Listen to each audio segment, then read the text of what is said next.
বারুইপুর এনকাউন্টারে নিহত অভিযুক্ত প্রভাস মণ্ডলের দেহের ময়নাতদন্তে উঠে এসেছে একাধিক গুরুত্বপূর্ণ তথ্য। বুধবার গভীর রাতে কলকাতা মেডিকেল কলেজ হাসপাতালে তার ময়নাতদন্ত সম্পন্ন হয়। প্রথমে প্রভাসের দেহ কাঁচাপুকুর মর্গে নিয়ে যাওয়া হয়েছিল, পরে সেটি কলকাতা মেডিকেল কলেজে পাঠানো হয়। রাত প্রায় 8টা পর্যন্ত তার দেহ হাসপাতালের ইডেন বিল্ডিংয়ের সামনে শববাহী গাড়িতেই রাখা ছিল। ময়নাতদন্ত শুরুর আগে গুলির সঠিক অবস্থান নির্ণয়ের জন্য দেহের ডিজিটাল এক্স-রে করা হয়। তদন্তে যাতে কোনো তথ্য বাদ না যায় সেই কারণে এই পদক্ষেপ নেওয়া হয়েছে। 3 সদস্যের নজরদারিতে প্রভাসের ময়নাতদন্ত। বারুইপুর কাণ্ডে এনকাউন্টারে মৃত অভিযুক্ত প্রভাস মণ্ডলের ময়নাতদন্তে 3 সদস্যের বিশেষ বোর্ড গঠন করে স্বাস্থ্য দফতর। জাতীয় মানবাধিকার কমিশনের নিয়ম মেনে বোর্ড গঠন করা হয়েছে। ওই বোর্ডে রয়েছেন 3টি সরকারি মেডিকেল কলেজের ফরেন্সিক মেডিসিন বিভাগের বিশিষ্ট চিকিৎসকরা।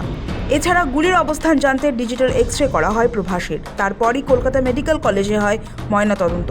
পুরো প্রক্রিয়ায় নির্দিষ্ট নিয়ম মেনে ভিডিওগ্রাফি করা হয়। সূত্রের খবর, ময়নাতদন্তের আগে প্রভাস মণ্ডলের দেহের যে এক্স-রে করা হয়েছিল সেখানে শরীরের ভিতরে কোনো বুলেট বা বুলেটের অংশবিশেষ পাওয়া যায়নি।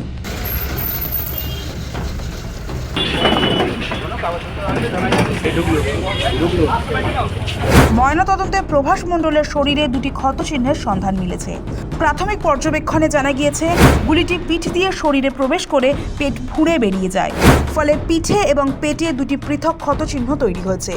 গোটা ঘটনার তদন্তে এই ময়নাতদন্তের রিপোর্ট অত্যন্ত গুরুত্বপূর্ণ বলে মনে করছেন তদন্তকারীরা।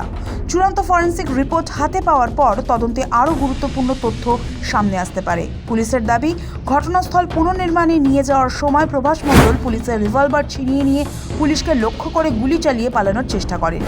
এরপর আত্মরক্ষার্থে পুলিশ পাল্টা গুলি চালায়। সেই গুলিতেই প্রভাস মণ্ডলের মৃত্যু হয়। পুলিশের দাবি, ক্রাইম সিন রিকনস্ট্রাকশনের সময় সিট সদস্য রনি সরকারের রিভলভার ছিনিয়ে পালানোর চেষ্টা করে প্রভাস। অভিযোগ, সে গুলিও চালায়। এরপর আত্মরক্ষায় অর্ঘ্য মণ্ডল গুলি চালালে আহত হয় প্রভাস। তাকে উদ্ধার করে বারুইপুর মহকুমা হাসপাতালে নিয়ে যাওয়া হলে চিকিৎসকরা মৃত বলে ঘোষণা করেন।